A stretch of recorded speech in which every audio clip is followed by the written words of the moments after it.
In a cemetery in Bergen, Norway, there is a gravestone. It is simple.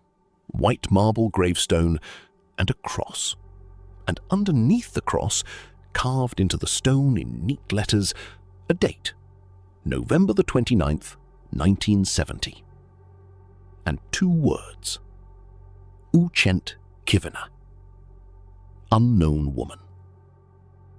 No name, no age, no birthplace.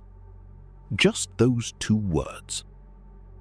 Because after 50 years of investigation, after Interpol was called, after European police agencies collaborated, after isotopic analysis was run on her teeth and bones, after her photograph was circulated across 9 countries, nobody has ever been able to answer the most basic question about a human being.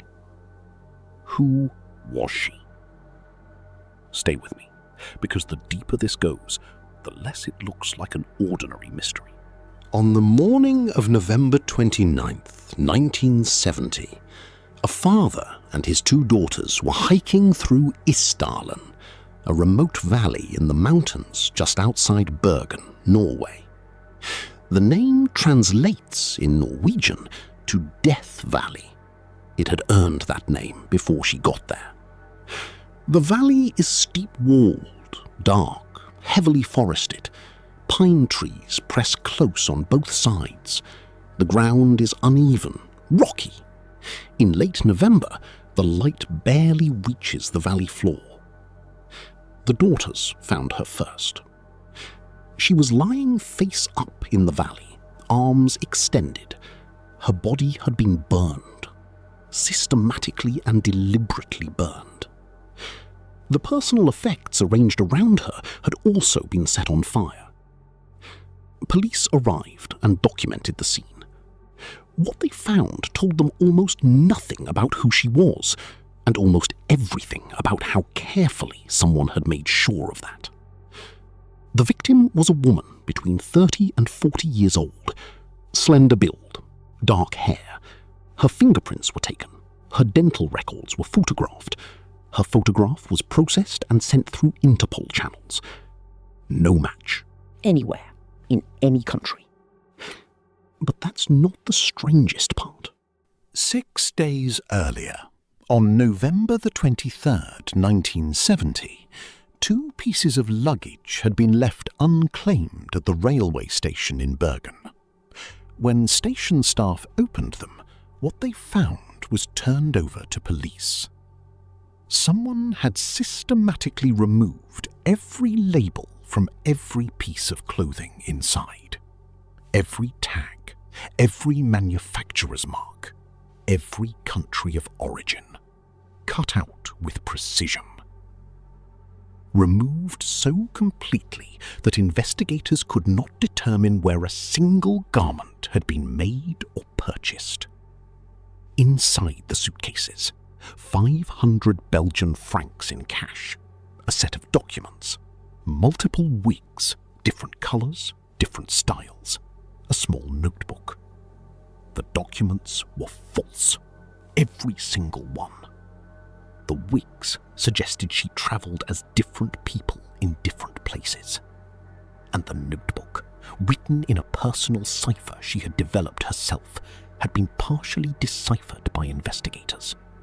What it contained were abbreviations. Hotel names, cities, dates, a travel record stretching across Europe. At least 9 countries, at least 8 confirmed aliases. Always cash, never a traceable transaction. This was not a woman living under a false name. This was a woman who had built an entire operational system for not existing. What investigators reconstructed, working backward from hotel records and staff testimony, was this. In the weeks before her body was found in Isdalen, the woman had moved through Norway using multiple identities.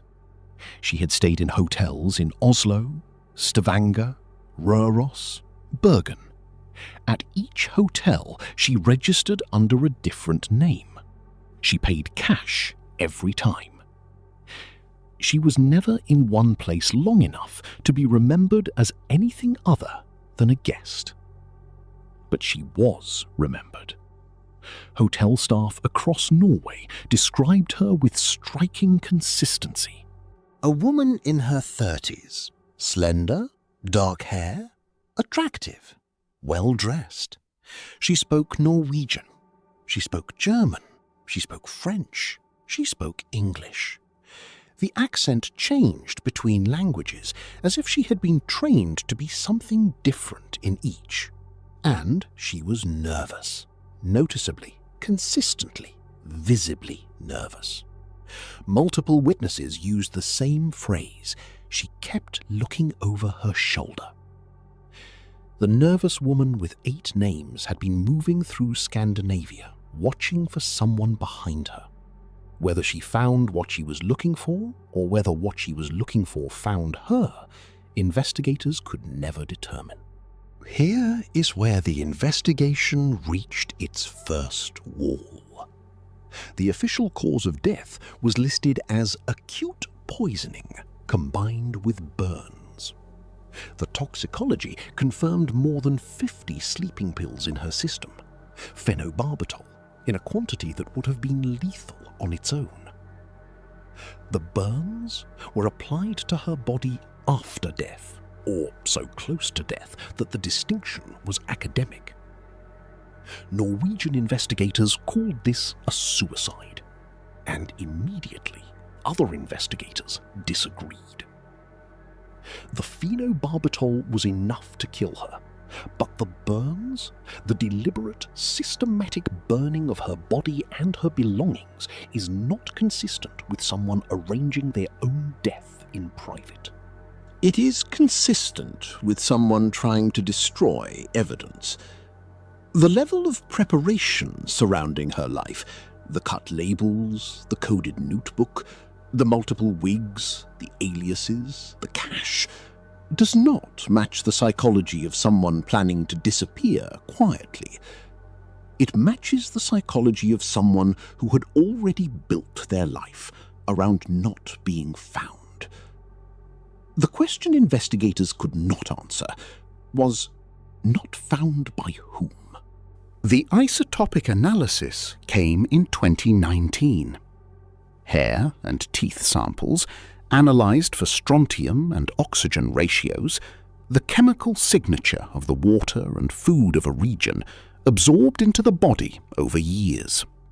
The results pointed clearly to a Germanophone region, Germany or Austria, a native of the German-speaking world, most likely. It was the most specific information the investigation had produced in 49 years. It was still not enough to identify her. International databases were searched. Missing persons records across Germany, Austria, and Switzerland were reviewed.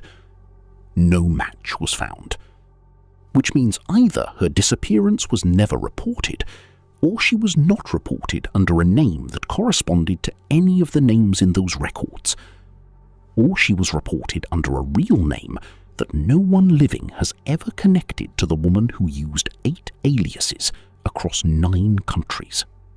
3 theories have circulated for more than 50 years. Each one fits the evidence. None can be proven. The first theory is espionage. Bergen in 1970 was not an ordinary Norwegian port city. It was a strategic NATO location.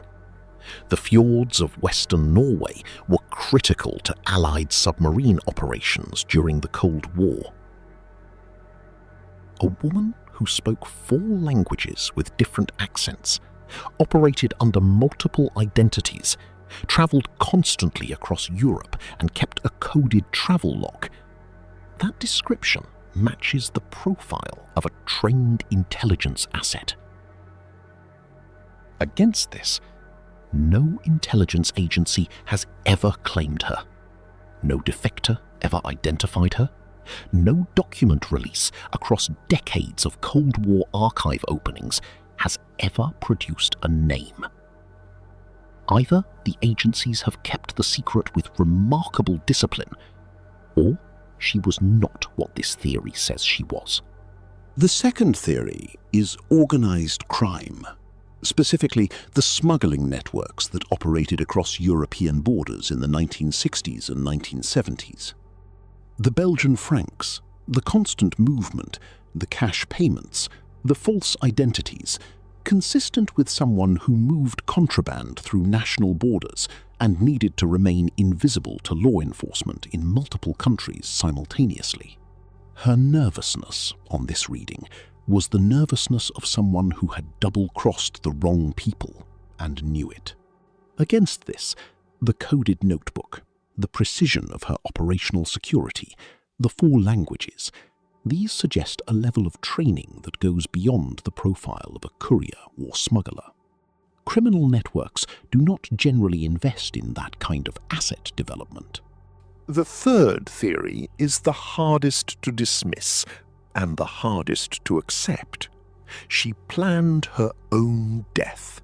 She arranged it deliberately in a remote valley, under conditions that would make identification impossible.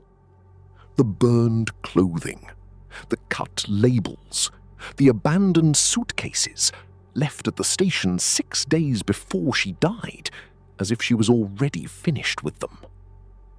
The phenobarbital was not an impulsive overdose. It was a calculated lethal dose of a controlled substance. Against this, why the burns? A person who wants to disappear and die in private does not need to burn themselves. The burns are the element that does not fit in any of the 3 theories. They suggest someone else was there, or someone else came after. They suggest that someone, in addition to the woman, had an interest in making sure she was never identified. And 50 years later, we still don't know who that someone was. In 2016, Norwegian police officially reopened the case. New forensic technology, new international cooperation, new database searches. The isotopic results in 2019 were the most significant findings since 1970, but they did not produce a name. The investigation remains open. The case file is active. The Norwegian authorities have said publicly that they believe identification is still possible. The gravestone in Bergen still says unclaimed kvinne, because we do not know her real name. We do not know her real nationality. We do not know who sent her to Bergen or why.